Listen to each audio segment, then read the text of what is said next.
بسم اللہ الرحمن الرحیم۔ صحیح بخاری حدیث نمبر 35۔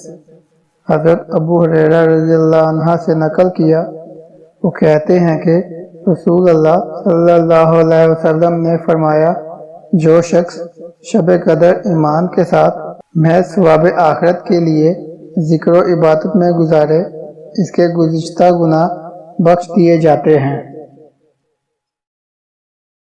اللهم صل على محمد وعلى آل محمد كما صليت على إبراهيم وعلى آل إبراهيم إنك حميد مجيد اللهم بارك على محمد وعلى آل محمد كما باركت على إبراهيم وعلى آل إبراهيم إنك حميد مجيد